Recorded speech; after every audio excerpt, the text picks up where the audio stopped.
مسلمانانی خۆشەویست بەڕێزەکانم،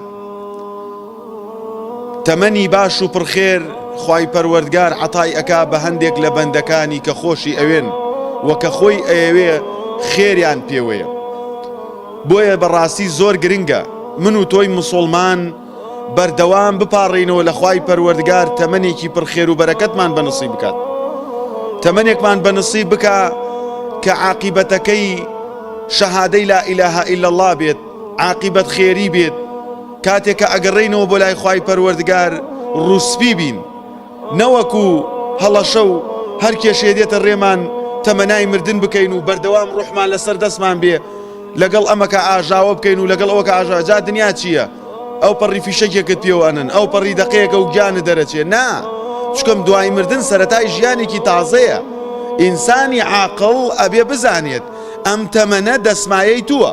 هەروەکو یەکێک ئەچێتە لای پێغەمبەر عەلەیهی سەڵات وەسەلام، لێی ئەپرسێ ئەی پێغەمبەری خوا صەڵی الله عەلەیه وسەلم، ئەی ناسی خەیڕون، چ کەسێک باشترین کەسە لەسەر زەویە؟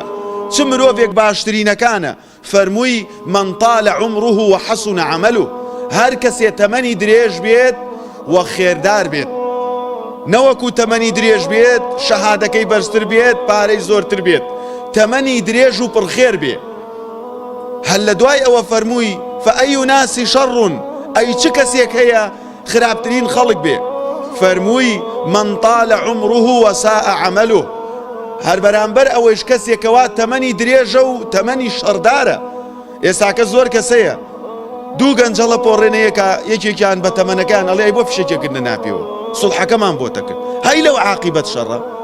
قەتڵی مسلمانێک دەرەکا بەس لەبەرەوەی ئاگای لە دەم خۆی نییە. بۆیە ئینسانی مسلمانە بێ بزانێت ئەمە نمونەیەکە لە نمونەی مەجلیسی کۆمەڵایەتی کوردەواری.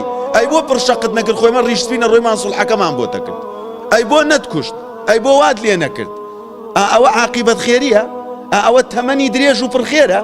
بۆیە پێویستە مسلمان بزانێ کاتێک کە پێغەمبەر عەلەیهی سەڵات وەسەلام ئەفەرمێ من طال عمره وحسن عمله، ئیمان و ئیسلام و عەقیدە و تەوحید و سونەت بەو ڕیشسپیەوە دیار بێت، نەوەکو خراپەکاری و وەڵا ڕۆژوم پێ ناگیرێ و وەڵا گەرمایە و هەچی قسەی خراپێ بەدەمیا بێت و کاتێکیش کە وەفاتەکە لە دنیا دەرەچێ دوو شتی نییە ئەو کەسە تەمەن درێژە پێی بناسرێتەوە.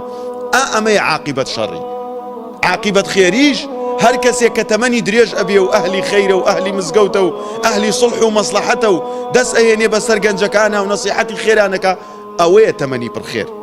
ئەوەیە تەمەنێکەوە پێغەمبەر عەلەیهی سەڵات وەسەلام ئەفەرمێ باشترینی خەڵکی ئەم جۆرەن. بۆیە براکان